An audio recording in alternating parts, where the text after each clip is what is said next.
Después de la Guerra Civil, el Plan de Desarrollo de Franco invirtió el 40% del dinero del INI en Cataluña, con la factoría SEAT a la cabeza, el 20% en el País Vasco y otro 20% en Madrid. El resto, otro 20%, lo invirtió en el resto de España. El despegue económico de estas zonas fue rápido. El resto de España siguió en la miseria. Nos deben 4. Esto es falso. El último tópico, una vez más, convierte a la víctima en verdugo. Vamos a hablar claro. La dictadura genocida del general Francisco Franco no favoreció a Cataluña. Pero es que no favoreció a Cataluña ni a ningún otro territorio. El dictador y su camarilla solo favorecieron a sus compadres, y a través de estos, a sus redes de compinches y corruptelas, y de estos había en cualquier parte del Estado, parasitando y favoreciendo la represión. Vamos a discutirlo en 3 ámbitos o épocas. Los planes de los fascistas durante la guerra, una época que el anónimo parece evitar, que sería la primera parte de la dictadura, la llamada autarquía, y finalmente veremos la política en el periodo de apertura económica a partir de los años 50.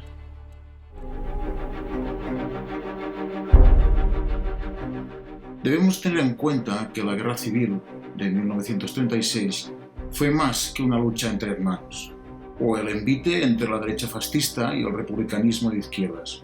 Fue también una lucha feroz para destruir todo rastro de la personalidad catalana.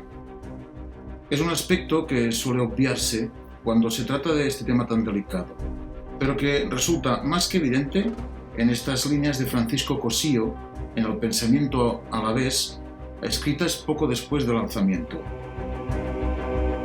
De aquí en adelante no puede haber en España sino españoles, y el que no quiera ser español se tendrá que marchar del territorio nacional. Ni sentimentalismos, ni nostalgias, ni cuentos de viejas, ni cantos de nana. Castilla hizo la nacionalidad y Castilla la está rehaciendo.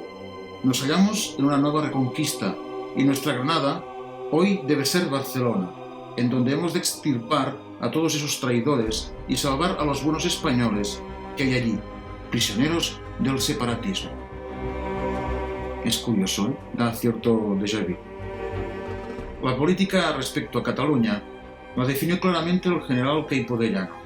Tras masacrar a los sevillanos y después a los malagueños, en su programa radiofónico de terror psicológico dijo: transformaremos Madrid en un vergel, Bilbao en una gran fábrica y Barcelona en un inmenso solar.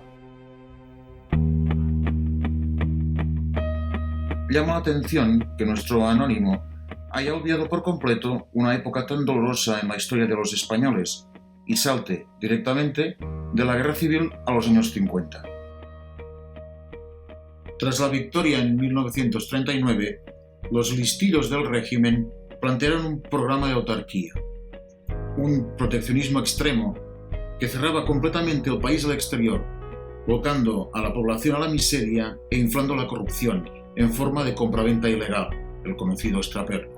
En esta situación, la industria catalana se volvió imprescindible y fue solo por esto que se salvó. Pero no se salió de rositas. La política del gobierno la perjudicó. El saqueo, la usurpación a los empresarios catalanes la perjudicó. Y finalmente, la práctica disolución del entramado empresarial casi la hundió. Ya hemos contado que el cierre de fronteras perjudicó a la población en general, pero es que además, si tenemos en cuenta a las empresas catalanas y valencianas, el impacto fue muy duro debido a que básicamente vivían de la exportación. Por otra parte, la política de cierre también generó importantes deficiencias en la distribución de electricidad, con efectos evidentes en la capacidad de producción. Otra estocada fue la usurpación del país derrotado. El saqueo de Cataluña fue voraz.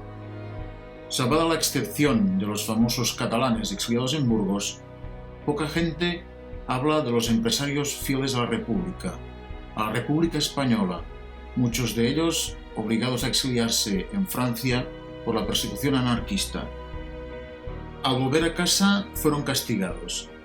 Directamente se les multó e incluso algunas veces se les confiscaron sus industrias para entregarlas a los amigos del dictador. Un caso especialmente famoso fue el del empresario criminal Joan Marc, quien había sido prácticamente el sponsor del bando nacional. Este señor adquirió en un juicio realmente escandaloso la Canadiense, una hidroeléctrica que en aquel entonces era la empresa más importante de Cataluña y que hoy conocemos como Fecsa Endesa. Otro negocio redondo fue el de la editorial Planeta, propiedad del capitán de la Legión, José Manuel Lara Hernández. Una vez ocupado el país por las tropas franquistas, se trasladaron a Madrid las sedes sociales de gran parte de las empresas catalanas. Se cerró el Mercat Lliure de Valors, conocido como el Bolsín, que era una especie de bolsa extraoficial que permitía agilitar los negocios. ¿Y qué decir del Instituto Nacional de Industria? Pues que el anónimo no acierta ni una. ¿Para qué consultar datos si total te los puedes inventar? Si recurrimos a los datos disponibles, como por ejemplo los que proporciona el profesor Bielsa de Ori, encontraremos mapas como este.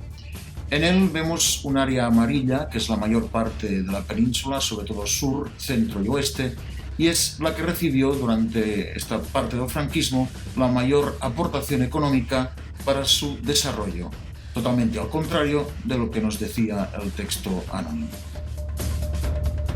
Entre tanto, los bancos españoles se zamparon las entidades crediticias del país, de manera que en 1950 solo un 3% de la banca española era catalana.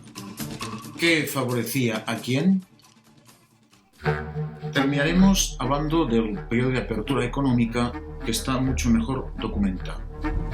El modelo autárquico era incapaz de mejorar el nivel de vida de la población y por ello entró en crisis y tuvo que evolucionar.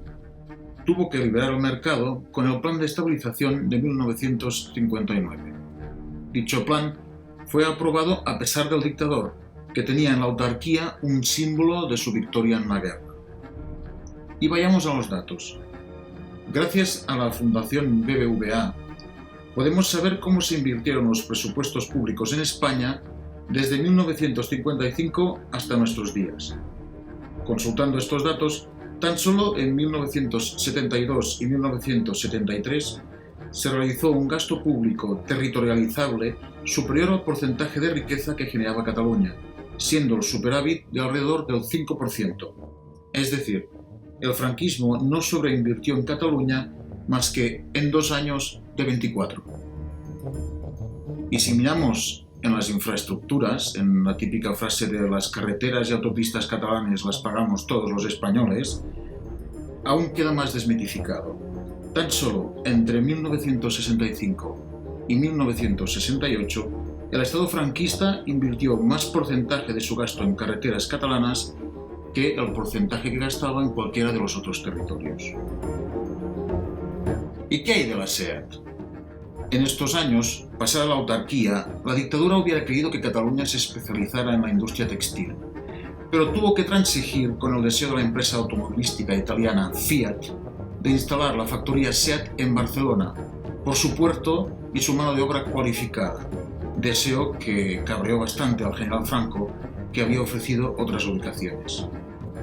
La SEAT no es ningún regalo de Franco, es un sapo que se tuvo que tragar. En definitiva, otra que los catalanes no debemos a España. Ni esta ni ninguna. Ni se concedió favores a Barcelona cambiando la dirección de las corrientes marítimas, ni se concedió un monopolio del tráfico de esclavos caduco, ni el proteccionismo fue venenoso, ni Franco amoroso. Ahí lo dejo.